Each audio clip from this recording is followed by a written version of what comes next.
I do apologize for my latest. I actually honestly didn't hear the bell. I came out expecting nobody here yet because I was prepping that. When you see this start to develop some crystals, let me know. I'll put it on there so we can just watch it happen slowly. Is that not water? This is for our new unit on solubility. First, we're going to do a little bit on what I'm expecting for our lab. So, we have a lab, and if you could tell your compatriots who haven't picked up their lab books that they'll need to pick them up. We're doing Lab 19A. I had a choice of doing a lab that does our new unit, and I looked at the lab that we had for our new unit, and I was like, that lab is stupid. You make small solutions of things, and then you measure the absorbance. It's very chemistry. You may end up doing that as in a lab a lot, but it's also not. I wouldn't say it's particularly fascinating. It's making up solutions. Whereas this, we're going to investigate some equilibrium. So it's actually a review of our old unit, but it introduces some acid and base stuff that we're going to do in the future. So I thought it was a nice in between. And then after, we might do a quick solubility one for our current section. So what I would like you to do, it is Lab 19A in your Heath textbook. Do all the normal things for a lab book. Now, your previous lab book was marked by someone else. So I'd like you to pull that out, and you're going to mark the next section. I think this was, you have the same section, so I'm just going to use this because I had this up for the grade 10s. You're going to mark yourself for the next section.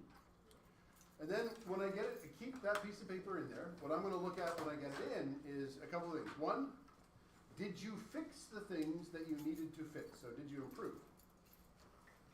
I will look at your old one solely to see how you improved. It's a formative. I mean, if you did really well in both, that can also do well in your mark, but I'm not going to penalize you if you did the first one badly and the next one awesome. If you did both awesome, yeah, that's pretty good. The last thing that I think the first thing we marked, is Elena here? No. Because she was like, what? You're just doing this? And she would be pleased to know that I had a conversation with a member of staff who didn't go into chemistry for that exact reaction.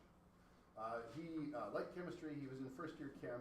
He got like 1 out of 10 on his first lab. And all over the lab, it was just SP, SP, SP, not organized, SP, SP. SP is spelling. He didn't like label sections properly. He misspelled a bunch of words. And he was very upset because he was like, the person didn't even read my discussion. They didn't care about my analysis of error. All they cared is what it looked like. It was stupid, so I didn't go into chemistry. And I really disliked that. And I was like, yeah.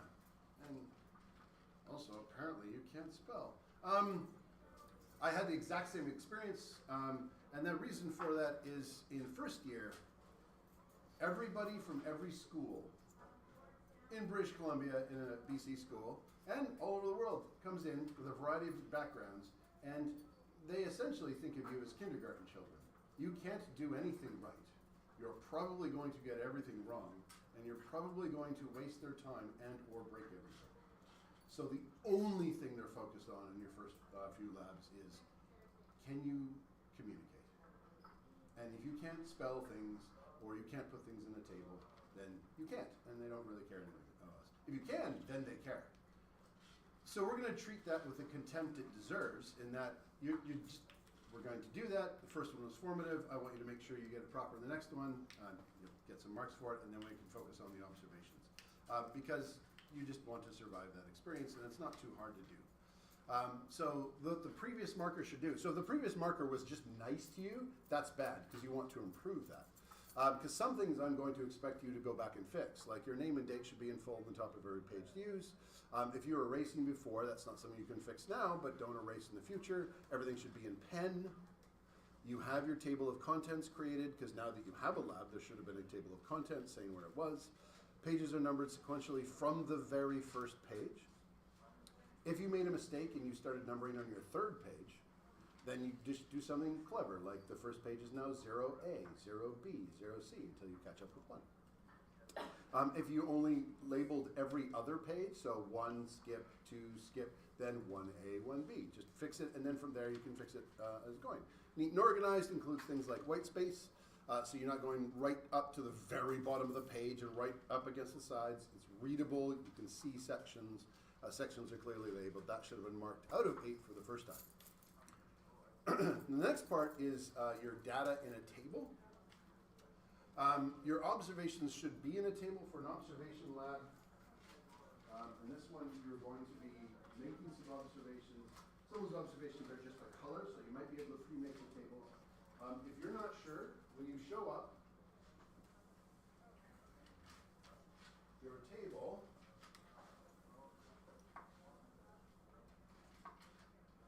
should just look like this. It's the start. You should have a number, and you should have a title. The title is so that in your discussion, anybody, including yourself, can refer. As you can see in table 2, we discovered that you can easily refer to everything and they know exactly what you're talking about. The title is so somebody who reads the table itself knows what it's about. So, oh yes, obviously table 2, and table 2 is, or table 1 in this case, is about Harold's coal. No.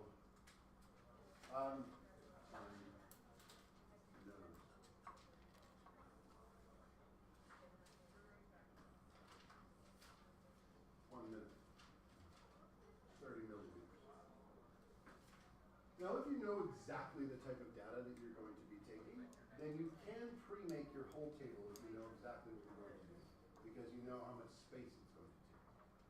If you don't know, it's an observation, then you want to leave that blank so that you can say 30 mils, red spots, and whatever else you're doing for observations, and then use a ruler, close it off, and it fills up the whole page.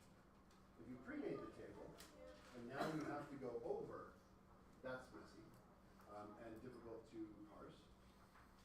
And you pre-made the table, but that's all the data you're doing, and now you have 2 minutes, you have this huge amount of blank space, and that is also making your lab a little bit more difficult to follow, because why is that so blank? So don't fill it in until you know what kind of data you're going to do. If you're recording something per minute and you're recording the seconds on the other side, and you'll boom, boom, boom, boom, boom, yeah, you can pre-make part of the table. Maybe you know you're going to be doing it a minute every 6 seconds, so that's 6 rows. 10 rows. That'd be fine. Also, draw with a ruler. It should take up a page, like most of the page, not edge to edge, not to the very bottom. If you have to continue a table, so you get to the bottom, it's fine.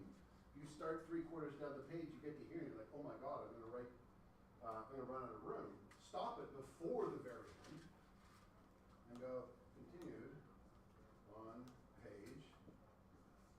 This is 5, and you go 6. On the top of 6, you remake the table, same headers, you remake the headers, retitle it, table 2 continued Harold's goal, or table 1 continued Harold's goal, and you just keep making observations. You don't have to squish things in. It should never be squished. It should be drawn with a ruler. I got 2.5 on my first lab because the marker did this.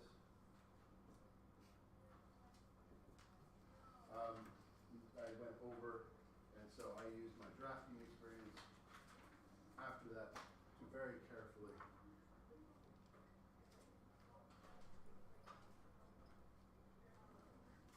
you go, oh, I'm not that pedantic. But they want it to look neat. It shouldn't be made by someone who looks like they're being incredibly sloppy. So not hand-drawn tables. You have a ruler somewhere. Don't overflow, don't underfill. Observations are complete. I can read it and know what the lab is talking about. Point form is still fine. You don't have to use full sentences. But it shouldn't be such a sentence fragment that I don't know what it's talking about. Clear language. If you say it's copper colored, that is telling me the color. If you say it is copper, you are telling me a conclusion. That's not really supposed to be in observations. Unless you know that for some reason, you need to put that in there. But if you just say it went weird, that's not very helpful. Weird needs to be, it went to a weird copper color might be a little bit more relevant, but we want to have descriptive language so we can tell what's going on. Data is organized logically. There were a few labs in which the tables looked like this.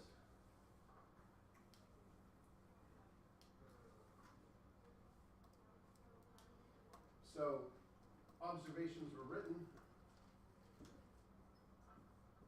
and then a box was put in around it. The difference between your diary entry and science is that science codifies the data and writes everything down with reference to something. You need columns. If you have no idea you're doing a lab, there's no example tables, it's just observations. Then at very least you're going to observe it over time. For this lab, the labels are pre-made in your lab book. You'll see what they are. There's not going to be much mystery in them. But you always want your data codified in some way. The difference between science and messing around is writing it down carefully so somebody else can follow it. That's how we know the first rocket flight occurred in China. Because a gentleman on the invention of gunpowder attached all of them to his chair, and his assistants very carefully wrote down the results where they lit it, and he completely disappeared. He may have been the first person in space. They also didn't recover him, so they just assumed he went to heaven. We're just going to assume that's true. Okay. Go through, give yourself a check mark for any one of those things you did, and give yourself a mark out of 7. That is your formative feedback, so that you can go, I'm going to improve that. Yeah, you're doing your own. Because I want to see the next one. So there's 8 points for another 10? Yeah, gave you an extra point. I think the one out of... Tables numbered? What is it? There, okay. All tables have a number. Oh yeah. Well, if I said table for part 1, like... No, that's a title. Part 1 is a section of your lab. That's not table 1. Yeah. In 1, 2, So I and can't write 3, that. there's 1 point more than there is in the box. Yeah, bonus. Oh, okay. Because when I was going through, if you missed one of those things, it was a little boost. Put it in a proficiency scale. Now, when I'm looking at them, of course, I'm also looking for things like, did you do your flow chart? I'm going to be checking your flow chart when you come to the lab, so I check that right away. Do you have your data review? You need to state any modifications. You can go through and look at those as well. But I want it to, at the very least, just be looking like a lab. When we have them. Now, the pre-lab.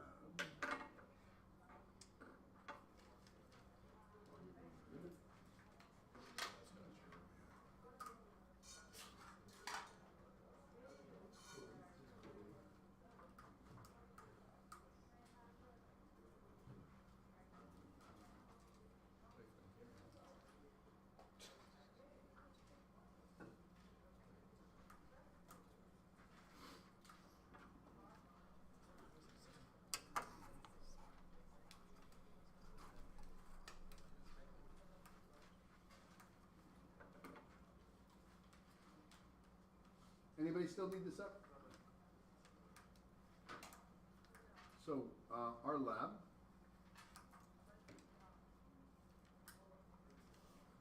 So, fix anything that is on that criteria that was broad-based, like number every page, go back and fix those. You do not have to go through and number all the tables on your first lab. Note what you need to improve on the lab itself and improve on that. I want you to read the lab and then write out the purpose of the lab. I want you to create a diagram for parts 1, 2, 4, and 5. We're not going to do 3 because I decided it's too toxic. If you eat it, you could literally die, like right away. And you're heating 6 molar hydrochloric acid in the fume hood. There might be grade 9s out there. I just thought the other ones look better anyway. If you really are keen to do it, you can probably set it up. Now, what do I mean by a diagram? For each section, I want you to draw a representation of that section. That can be as simple as just the materials. So, lab book. Lab 19A.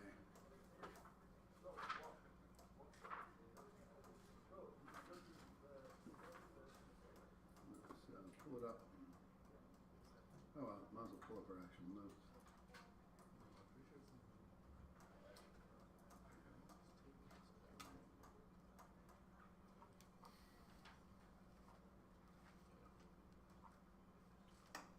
I had it. I'll give it to him. No.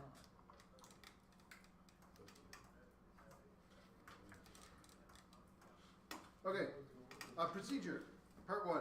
Put on your apron, safety goggles, obtain 2 clean, empty, dry 250 milliliter Erlenmeyer flasks. Add approximately 100 milliliters of distilled water and 1 milliliter of Thymol Blue solution to each flask. Record the color of the solution in your notebook. To the first flask, add a single drop of 0.1. Are you talking about? I am reading it. He's cheating. My No, details no, are way better. you were listening. You're listening. No, just, no. Put down the laptop. You have this. You will have a. To the first flask, add a single drop of 0.1 molar HCl. Swirl the contents of the flask and continue drop by drop addition until a definite color change is observed. The second flask will serve as a control. Compare the solution colors. Record the new color and number of drops required for this change in your copy of Table 1 in your notebook. Continue the drop by drop addition of 0.1 molar HCl to the first flask until a second color change occurs. Compare with the control and record the new color change and number of drops required for this change in Table 1.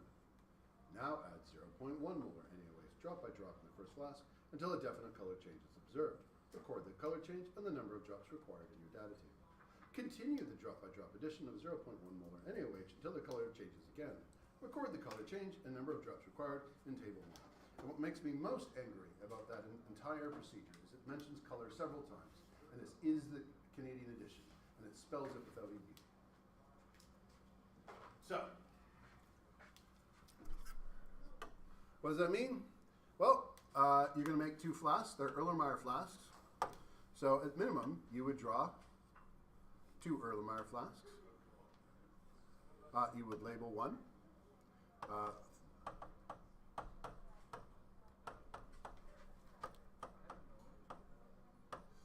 And water. You might label both of them. There was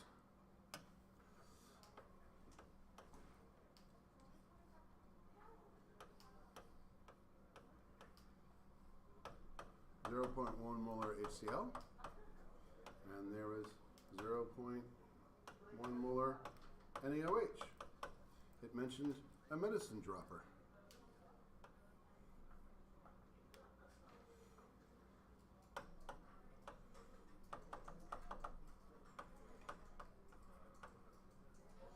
And, oh, forgot to connect that up. Now this has, forgot the Thymol Blue. Also, Thymol Blue at pH 7 is yellow.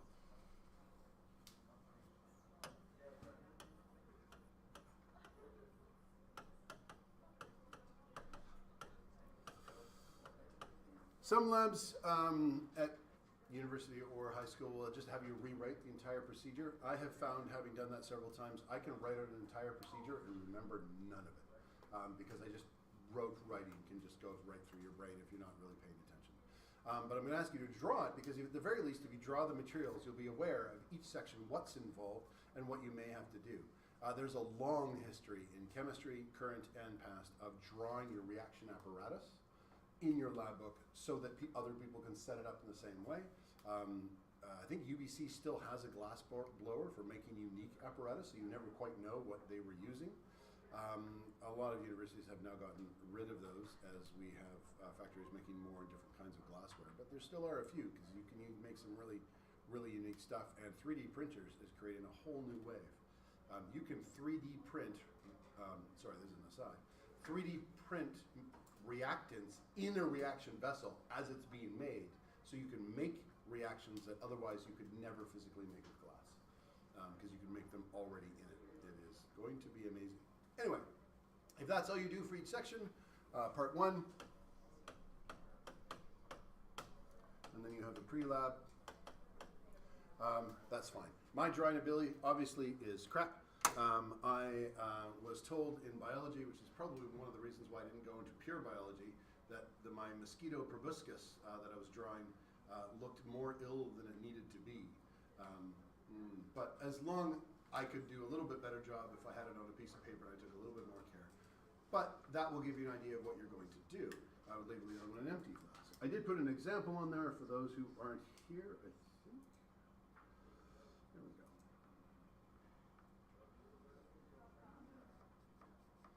So at minimum. Now, if you were good at drawing, and you want to put like, draw one of the steps of actually adding a drop and show part of it so to remind yourself what you're going to do, go nuts.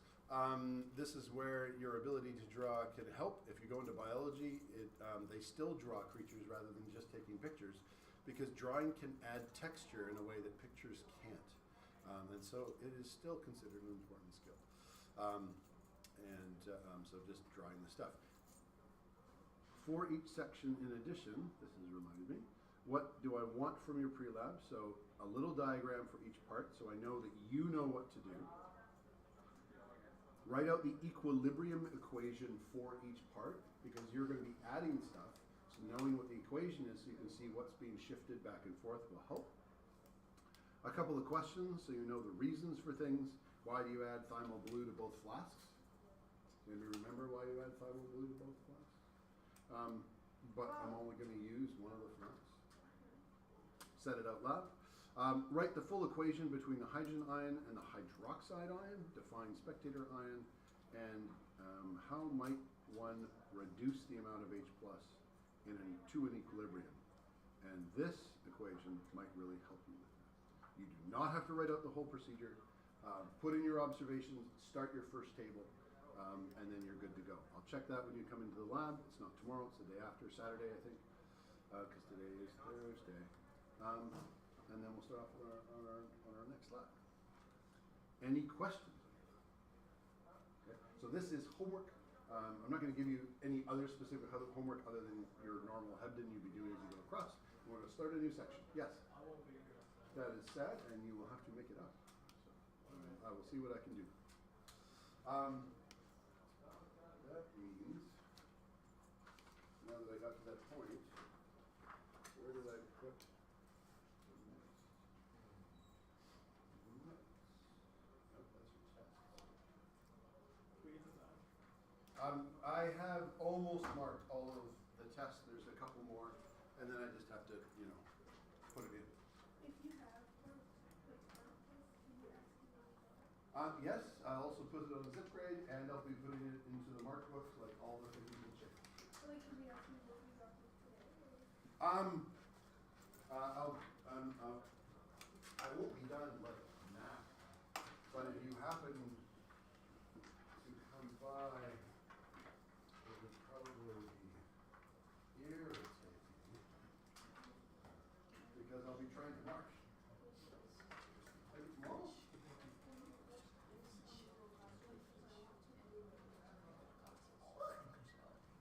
What do you take a picture? Oh, sure. Email me. I think it is for some reason, but if it's not, yeah, email me. If it's not on there already, because I thought I posted it for the last one. I gave it to everybody in advance.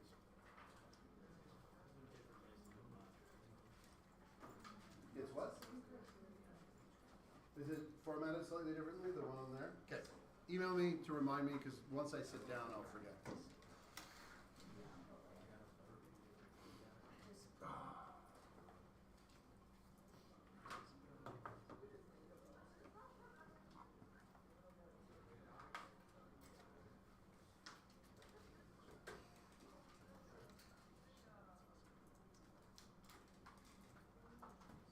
And how's our demo doing?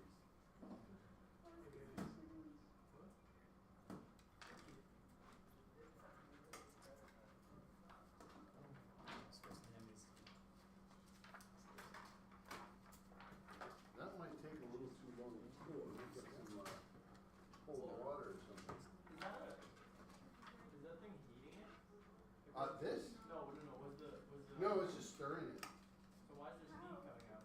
Because I heated it up. It's currently How does it stir it? 70 degrees. Because you put a magnet thing. Yeah, there's a magnet in there. And there's a magnet in this that's just rotating underneath it. And so when it rotates, the other one rotates. And what's really nice, well, not really nice, what I would love is that on every kitchen stove. Why doesn't every stove have that? turn it on underneath the burner, and a big magnet would turn, and you just throw that in, and your soup would just start. That would It would be brilliant. And it wouldn't be that much extra money to do. It would Also be. depends on the stove though. Pardon? Depends on the stove. What about the stove? Like gas stoves it wouldn't work on. You can have a magnetic bar underneath the gas. Why not? It'd be hard to get in there with all the like gas power. No. The rotating bar underneath? No. There's gas versions of that. Your pan would spin too. What? How many people? Well, yeah, they're stainless steel pans, but they're heavy. Little bar. It would ruin Then, your magnet. then we just won't use stainless steel pans because they're dumb. What are we gonna use? What? Have it get melted? No, copper, glass, like other things, magnetic things.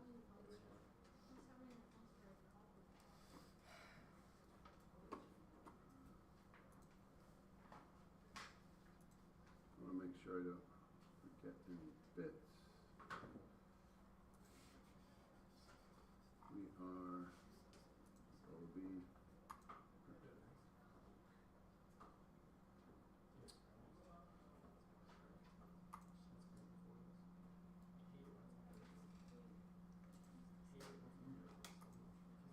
Okay. Have you added them to the folder What folder? for the notes?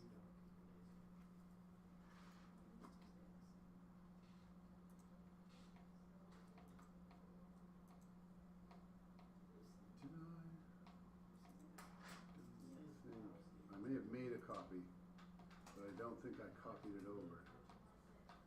So,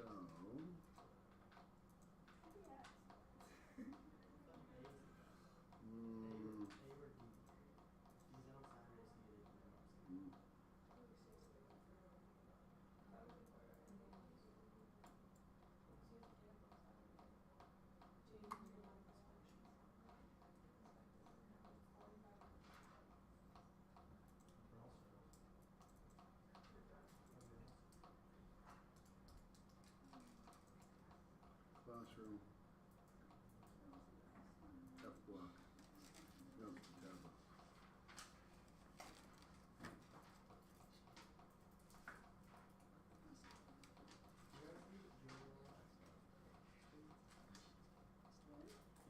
There should be a version coming in now. Okay. Sports people, what do electrolytes contain? And what does the salt contain? Ions. So, when they say you're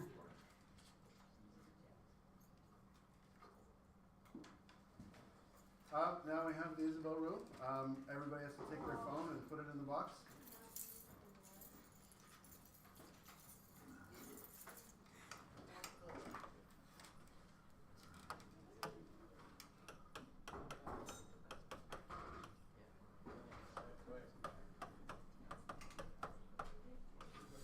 I would like you to come up with a couple of examples of items that are ionic and items that are molecular.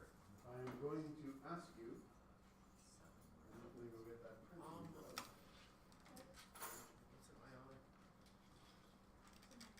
Well, that doesn't seem like all the phones in the box there.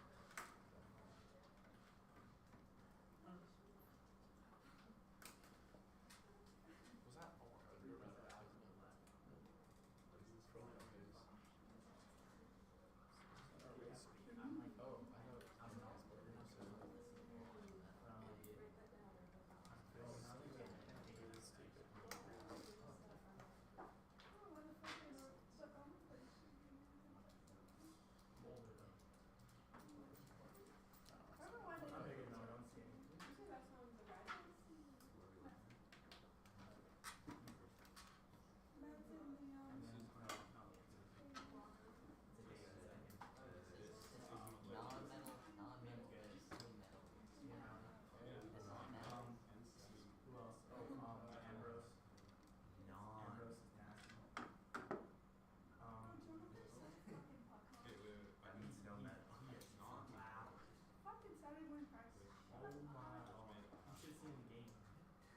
so Keep body check you got and go put it in.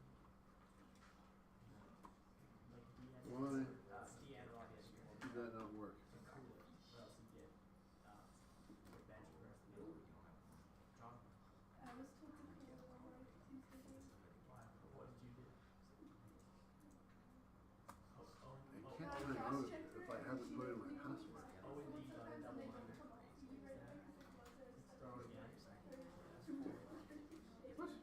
Oh, indeed, got, Why got a spell double it? minor for head contact with some dude came by and hit one of the Well, dudes. you just get it all out. Oh, and grabbed his head. Mr. Fell, can you withdraw your paper cut balance? Just like take the money. No, it's not real money. Oh. What are you talking about? No money. It's not. It's not real money. I thought it was. No, it's just to make you cognizant of how much paper you're wasting. I've never read it. No, you don't run out, Sydney, Crosby. but you can see the amount, right? So it makes you aware of just Why how so much. much? Because they put that in when students would like print out their slides for like they're doing halves with Clyde's full color. There's 37 and one slide slightly wrong, so they reprint all the over and over, and it was just getting silly.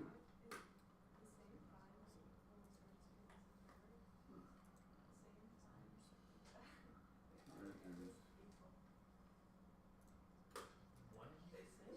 And the printer's not working for me. Like, bro, it's the same distance. Like, Okay, I think, okay, what she meant to say was September to now is the same distance as now to April. yeah, I got She just that. worded it. That is weird. Bro, That's April's pretty like crazy. literally the end of the year. Counts.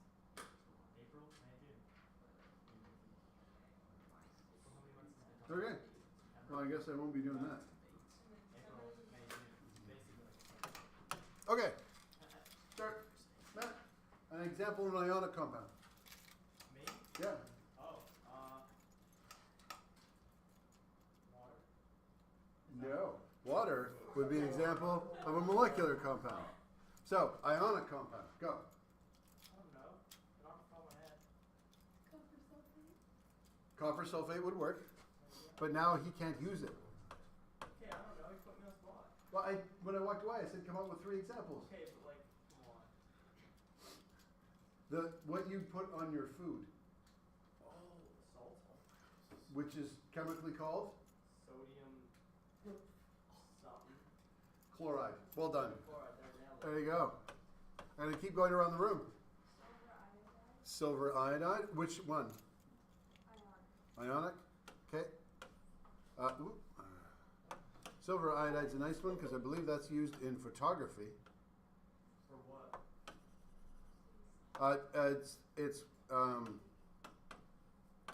What makes black and white photography is black. Okay. Try and get one on the molecular side. Wait, is molecular just like another word for ionic? Yeah. Oh. Oh. Ozone. Ozone. Do you know the formula of ozone? Oh, Oh, nice. Can you give me another molecular one? Because we need to tie it up. Pardon? Nitrogen. Nitrogen gas is a molecular diatomic element. We'll wrap around. Either one, ionic or molecular.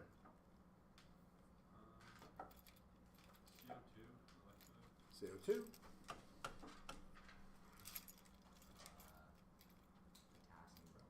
Potassium bromide for which one? Yeah, potassium bromide works. I like how you have your laptops out. You're just blatantly cheating. Sodium sulfate. Sodium sulfate for which one? Ionic. All right.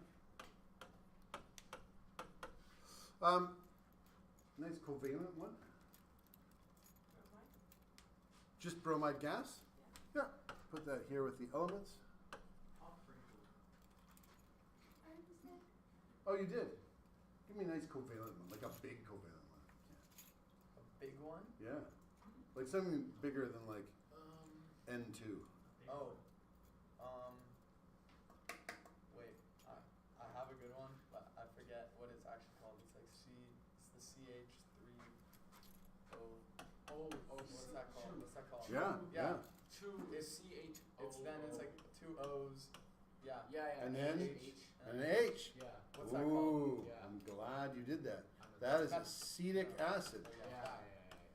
also known as vinegar. And so, what are ionic compounds made up of? Metal and a non-metal. Metal and a non-metal? I can give you one that's not that. NH4Cl. Why is that still ionic? I don't know. Oh wait. That doesn't seem like it is. It's definitely molecular. There's Theo. Chlorine. What's the charge on NH4? What is that? Oh. What was that? Pull out your data table. Wait, isn't that, Pull out your data table I don't have it. right now. Oh my God. That's like. I don't know what that is. I don't feel like it. Oh my God. Pull out your data table. Uh, Turn to the page of polyatomic ions, like page 3 or 4 or something. Where's your data table? Pull out, like literally pull out your data table.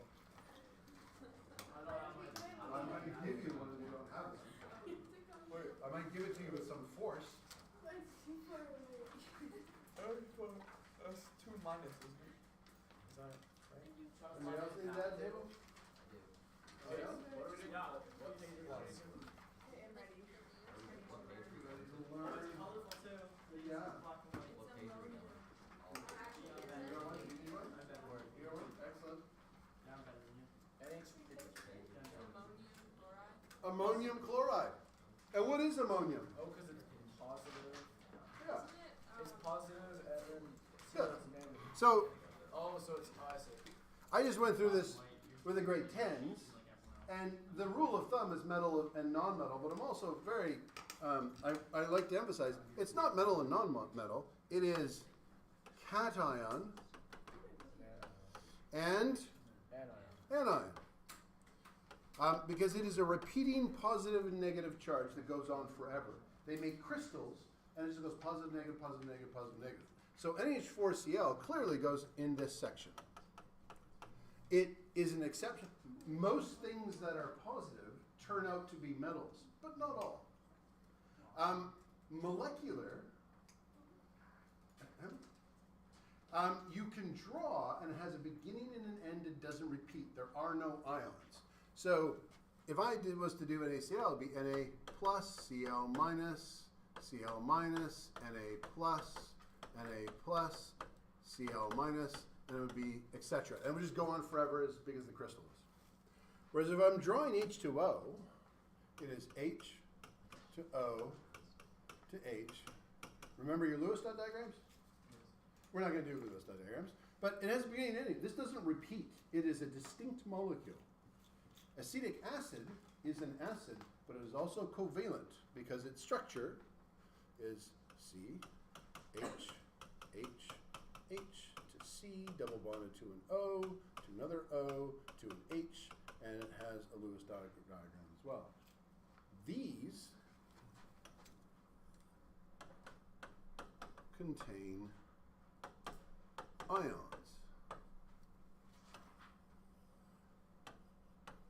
Do not contain ions. And that is the major difference between molecular and covalent. However, I want you to now explain this.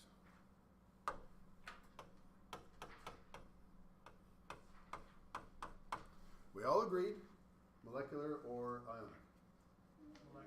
Molecular. This is also acetic acid.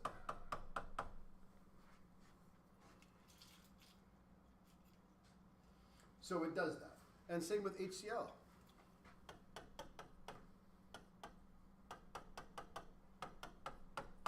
This is molecular. It is not a repeating array of hydrogen and chloride ions in a crystal. It is H bonded to Cl, but when you throw it in water, that happens. Does anybody remember why? Types of bonding? Ladder? Hydrogen bonding is definitely involved. What kind of bond would you expect to see between the hydrogen and the chloride in this particular case?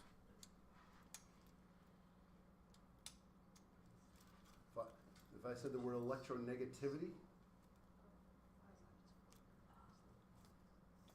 Which one's more electronegative?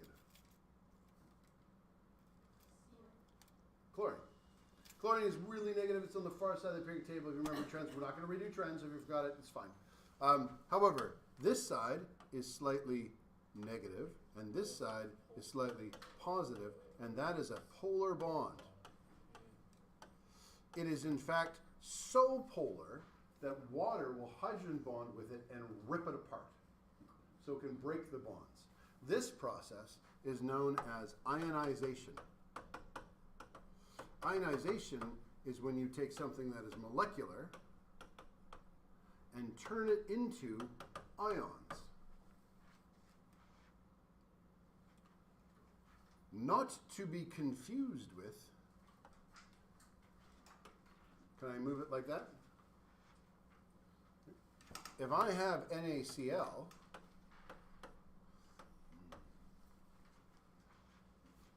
what is contained within that? Na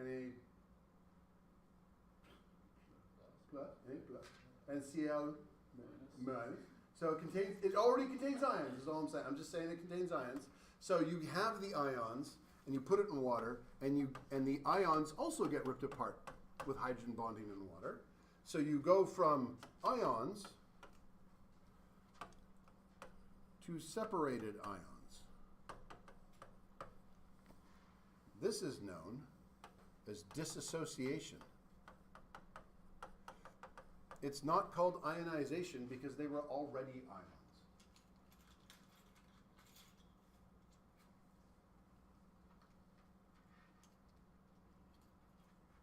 Make that a little bit more.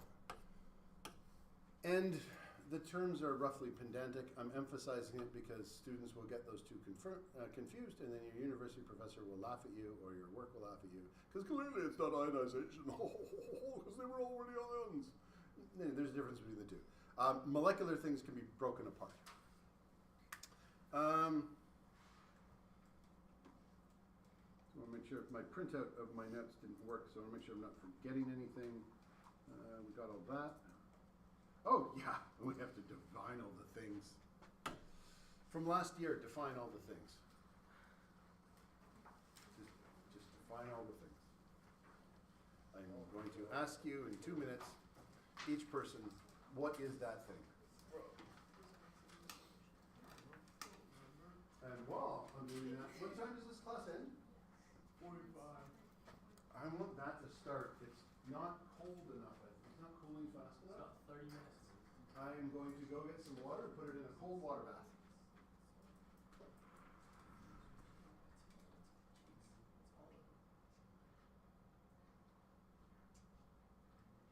Cool, we know the answers. Alright.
I don't have the like trays and such, but.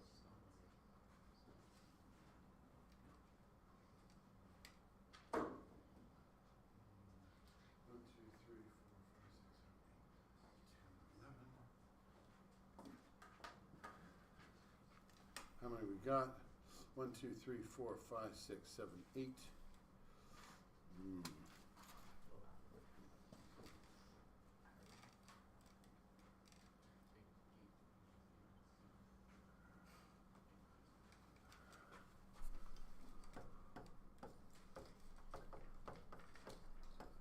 Or let Cross Dojo decide. Please go up and write in the definition.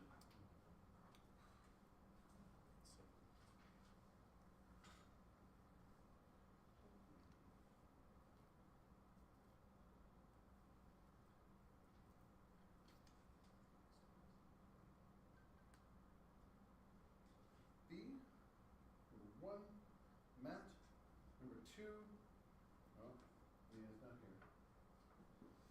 Evan, you're at number 3, Henry, 4, Isabel, 5, Hannah, 6, and Sienna, 7. Can me and Marcus Pardon? Can me and Marcus work together? We haven't worked together all year. Work together. You're going up there putting it. Oh, Yes, I put thought in we were doing definitions. I thought we were Up doing to 2 people can I write have at the no same idea. time. There are 2 pens. Please hold it. There were 2 pens. Where's the other We pen? just use our fingers. If you use use the pens. Mostly because it helps with all the grease. I'm not saying they can grease it.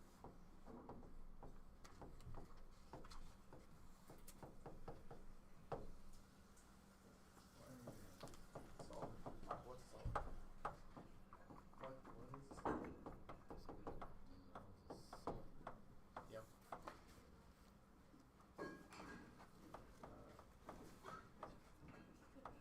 Yep.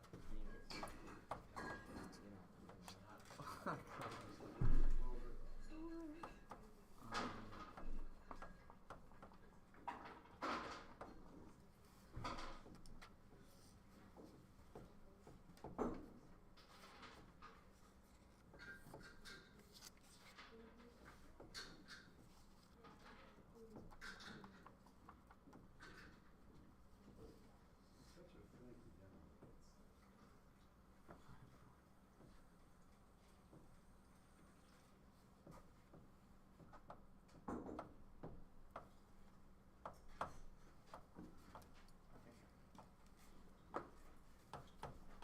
If you see something happen, let me know. I think I did. Oh, it is starting now. It's like farming gold. Look at the sparkles. It is so sparkly.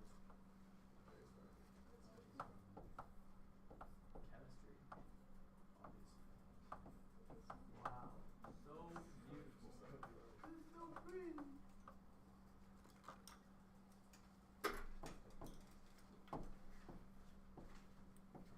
Guess it just needed that little drop. We'll watch it as it continues. I'll take it out after a minute.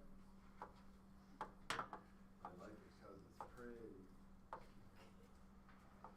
Mama said it had to be nice to the pretty thing. Sorry, wrong movie. I didn't hear this. I haven't actually seen this. My pens have just. Oh, they're there. There's so many like crazy. Excellent. I've seen cheddar out. Homogeneous mixture of solute and solvent. Well done. Someone was paying attention. A substance that can be dissolved. Yes. If they're both liquids or lesser amount, because for chemists, alcohol is a solution because you can have alcohol and water. So just pedantically, solvent, a solution that dissolves a solute, yes, or in the greater amount, adding water to a solution to reduce concentration, yes. Concentrated, presented in a higher partio. Portion, thank you. That was patio at first. Higher ratio, unsaturated, not at the max amount of solute in the solvent. Saturated, cannot add more solute. Excellent. treated that. And now a saturated solution.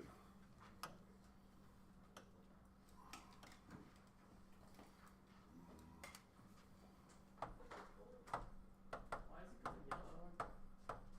It's lead iodide, so it goes gold. So, why is it only doing that for like part of it? What do you mean part of it? Oh wait. A weight? What? Oh, I thought like it went through. Oh no. Wait, how does I'm gonna this take, sound? now that it actually is cooling. Oh no, let it cool like this, maybe a little bit more. wait, So- why is it like built like that? What is what, built like what? Well, Wait, like, pick it up. like, No, pick up the other thing. Yeah, why is your cold bath like shaped like that? First of all, I had to find something where if this fell over, it wouldn't spill. This is not normally used for a cold bath. What you do, it has a little hollow pocket down here. You fill it with a hygroscopic material, something that sucks water out of. You know those little silica packets you get in things that says "don't eat." They make things dry. You put stuff like that down there, and then you put a little grid on top, and then anything you want to stay dry, you put in here, and all the water sucked out of the air, and you have a special lid. We appear to have lost the lid, so I don't know why we're keeping it, but You just got a use for it. yeah, I thought, well, that was just wide, because finding something that's wide enough for a water bath for one of these things, all the beakers, our giant beaker broke, so we're out of that. And so this will continue to cool. But this one is also a saturated solution. But I like it because it's gold and it looks like Christmas and it's pretty. It's also really poisonous because this one is the demo. This one is PBI2 solid to PB plus 2 aqueous plus 2I minus. That is our saturated. Now, what kind of arrows am I using? Equilibrium arrows.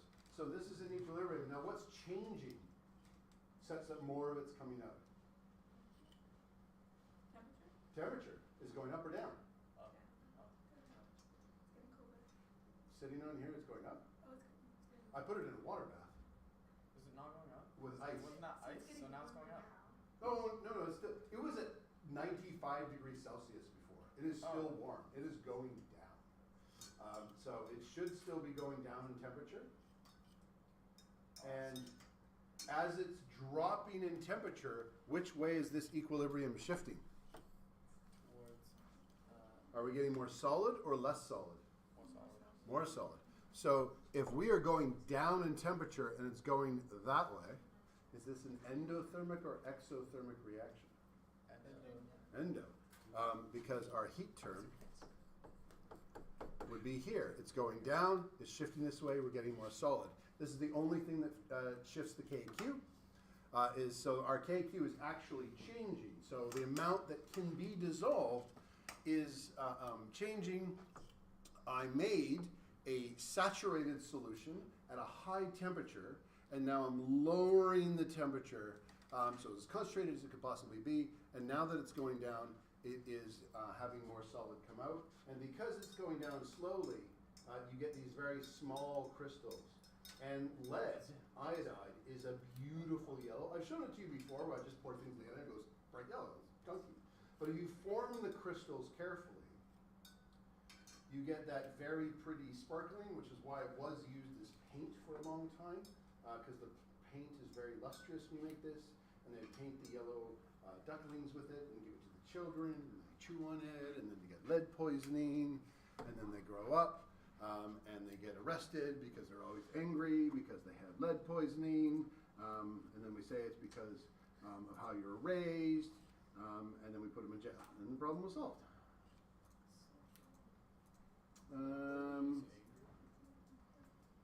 I'm just going to put that there because I don't have my thing to read, and I want to make sure I don't get it wrong. Okay. Actually, why don't I just copy them and put them online? That's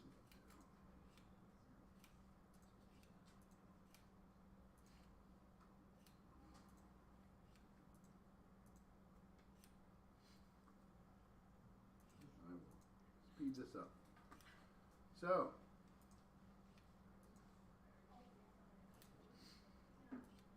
copy that down.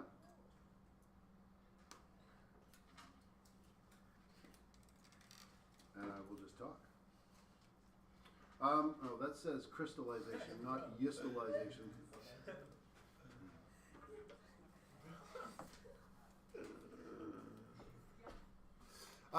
An equilibrium with a solid is a rate in which the rate at which we're forming these crystals is same as the rate that we're dissolving them. It is a dynamic equilibrium. Once it reaches a stable room temperature, the amount of solid in there will stay the same. But what the solid is will change, because some of it will dissolve, will crystallize and become solid, and some of them will re-come out and become lead and iodide. The definition of a saturated solution is then the dissolved substance is in equilibrium with undissolved substance. So you cannot have an equilibrium unless there is at least one crystal of solid material. So that is a certain amount at a temperature. I measured out the amount you needed for 80 degrees Celsius, and it turns out that was way too much. I think I did it wrong. I had to heat it up to 95 just to get it to come out. And then as it cools, more and more is coming out until it reaches that particular equilibrium. And the students will then always ask, if I make up the exact concentration, isn't that at equilibrium? I'm like, no, because there's no solid. But that's at the same concentration. I said, there has to be a solid. Because you have to have the rates going back and forth in order to be a true equilibrium. You're at the saturation point, but it is technically not saturated until you have a little bit left over. B, question? Okay. So you have to have an equilibrium with some undissolved substances. Next up. Describe the equilibrium that exists in a saturated solution. We just did this. Describe solubility as the concentration of a substance in a saturated solution. Use appropriate units to represent the solubility of a substance in an aqueous solution. You have done this to death. This is the revenge of chemistry 11 solubility and concentration. So we're going to do some concentration calculations. How do you measure amounts in solution? Moles per liter. So we got moles per liter. Give me another one.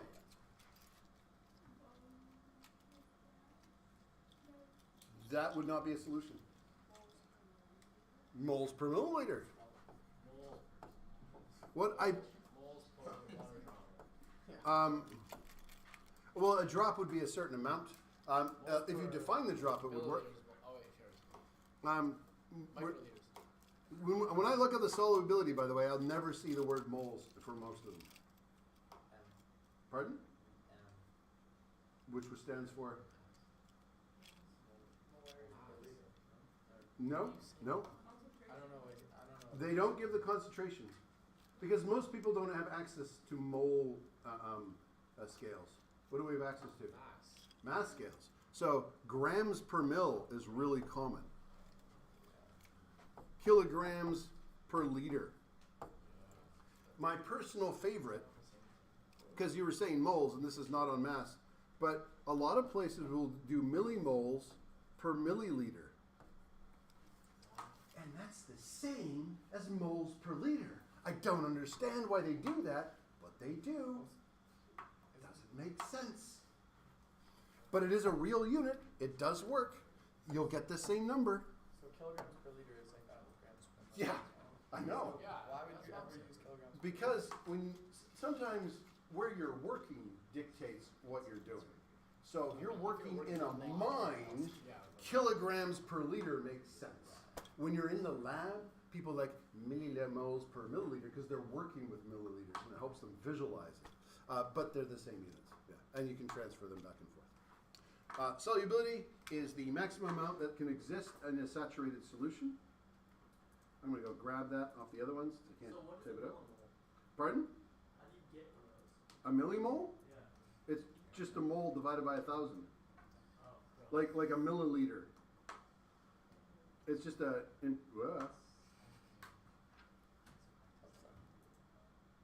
Oh, there's some cool ones up there that I didn't mention. ppm. What's ppm? Parts per million. Parts per million. And when you see that, you should ask yourself a really important question. Parts per what? Grams? Moles? Kilograms? It will change what it is, and the person who measured parts per million will define it. But the news agency reporting it doesn't know what it means, so they just said they found 5 ppm of lead in drinking water, which could mean this is a serious health concern or entirely normal, without defining what type of ppm. And now we can test down to the PPT, parts per trillion, and we're getting down to parts per quadrillion, whatever is bigger than trillion. I can't remember what the Americans use. We can now detect very, very slight amount of things, and very slight amounts of things are not harmful to you. But they can make you really freaked out, like, oh yes, there is lead in your rice. There is lead in lots of rice. We do now want to know how much, where it came from, how much can you process per day. There are warning labels for some types of rice that you should only have it so often because they actually contain enough lead that it can be a problem. Same with tuna and mercury.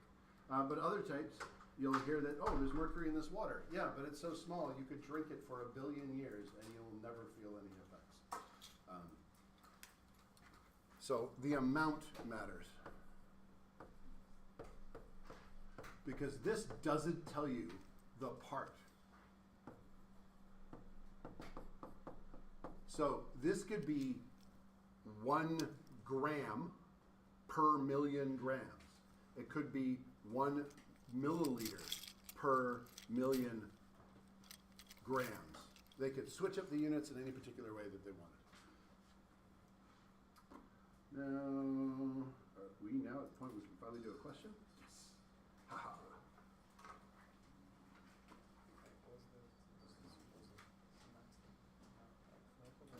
What is yours? Oh my god, I can't believe you're on here right now. Of something that can dissolve at the temperature, saturation, something. So you put The sparkles stop moving. Well, I don't have it on the see, this makes that movement, can't dissolve at that temperature. but this shows light. So I have to stir it every once in a while. And again, it's pretty. It's so pretty. It's Will like, it ever solidify? it is solidified. Like fully? Oh, there's not enough in there. There's like 5 grams in the whole thing. Oh. And lead is heavy, so 5 grams is not very much in terms of molarity. And so, no, and because lead is toxic, I've saved this. I did this, my 1999, someone asked me how long I've been a house buyer. I did this with the chemistry gloves. I've saved the lead. So I made lead iodide, and I just put it in a bottle and reused it so that we don't have to dispose of it, and it's not getting into our waterways. We don't get rid of it. I'm not making new stuff. I just get to go, it's pretty every year, and I have to redissolve it and remake it and recrystallize it. And just makes things pretty. We've got B, Karis, Cole, Declan's not here. Where's Declan? Elena's not here. Evan's here. Hannah, Henry, Isabel, Marcus, Matt. Mia's not here. Naomi, Nicholas, Portia's not here. Betsy is. So, very quickly, because I don't want to open it up on there, I'll just open it up on here. Group maker. Okay. Do this problem on the board. Please don't knock this over, because that would be such a huge cleaning task. Marcus and Isabel, Hannah and Karis, Cole and Matt, B and Nicholas. Grab your partner, head to the board. Sienna and Evan, Naomi and Henry. I'm sure I've only been with like 3 people Pardon? the whole year. Really? Yeah, I don't like. Yeah, I'm always. Really? Yeah, I'm always with Sienna. Okay. Nick, or like me. If I remember, and you can remind me until I do, I actually made, before I had this app, an Excel spreadsheet that would make random We groups. should do that. I could do that and see if it has a better randomizer. Okay, So I guess let's go. Do you need lights, or do you prefer the light off? erase whatever's there. Harold's gold. I don't know why I said Harold. He's with something, so. Probably because it sounds like a made up name. Going out to Japan. Oh, right, yeah.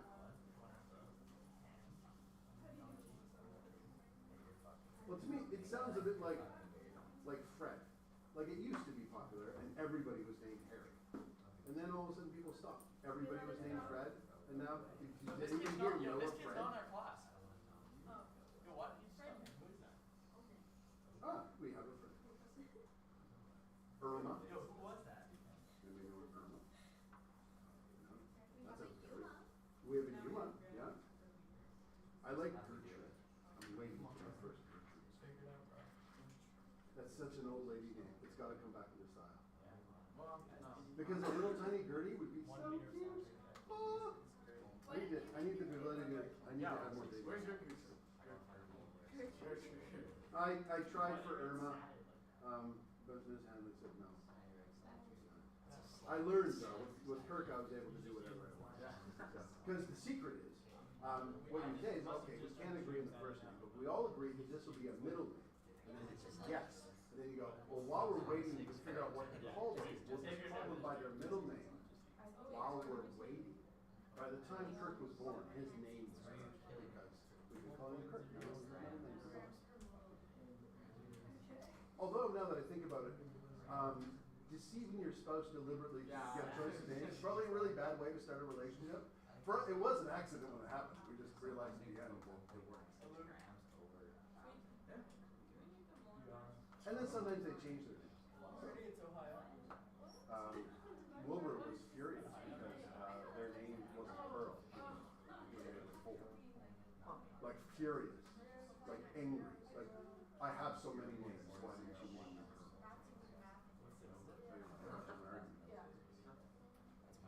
I noticed no writing. Well, I am distracted. But I got it though. you do? Okay. Wait. Let's go. Mr. Neufeld? Yeah?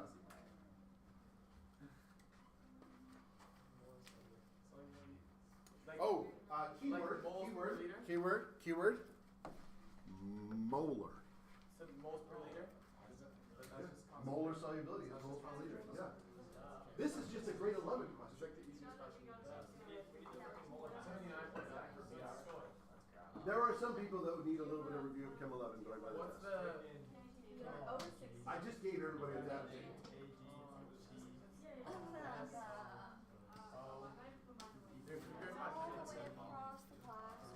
Yeah, I think so. I've graded nearly everybody's. I'm on like the last question. Do you remember how I did? 107.0. What's the molar?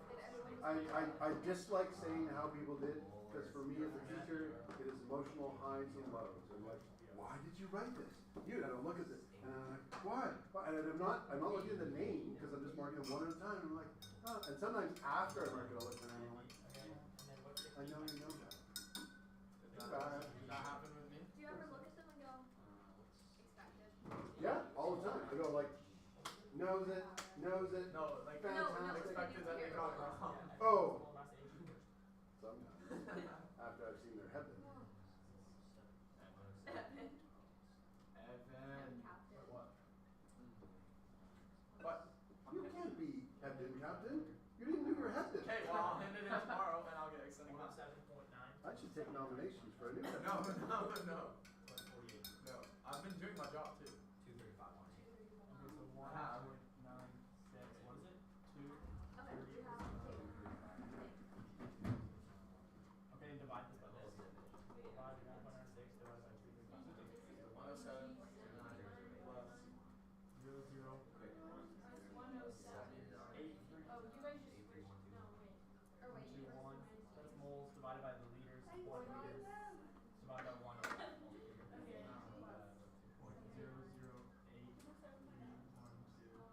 1.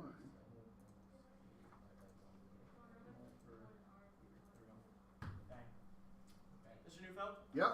So is it 0.00833121 moles per liter? 831 sounds familiar. Start the next one. Yep, next page. Yes. So, that one. Yeah,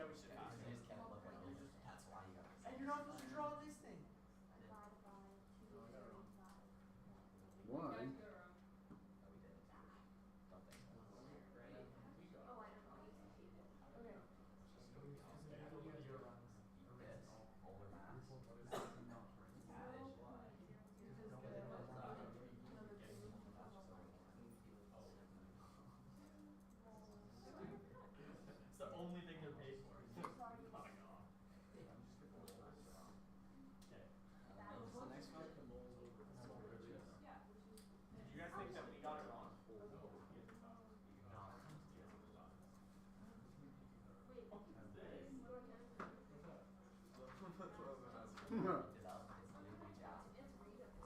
What?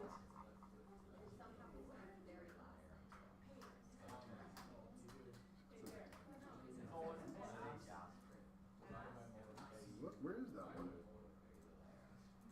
So what's his next one?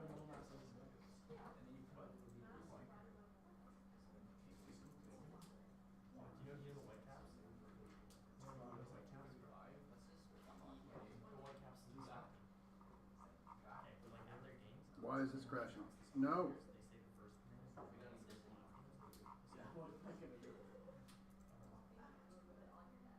And then they go to and then they start outside. What was his Well, so you just have to go back and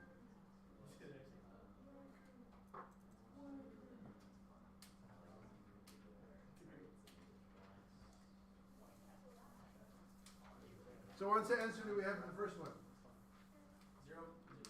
First answer, 0.008312 moles per liter. Excellent. We got it. Put in the correct number of sig figs. And then the go. And then what do we get for the second one? We didn't get it we're yet. working on it. Okay. So next day, what are you doing? The lab. I like doing when we have long blocks, those long blocks, that we do half lab, half work, but given Saturday shorter, it'll probably be the whole block. So make sure you have your pre-lab done on your way in. I should have your test done. Yeah, at the very beginning. Oh, Matt was also not here. We're trying to see what we can do in terms of saving the lab material. Because now that the lab is its It feels like last block, I knew it for the long too. so probably Saturday, Wednesday. What is it? Is it second block? Sorry, I'm going to Ontario. I couldn't decide. oh, hold it, Saturday, Wednesday. Saturday, Monday, Wednesday. What about Tuesday? Tuesday. No. You're coming back? I'm coming back on like Wednesday. But you said Saturday, Monday, Wednesday. You're here too.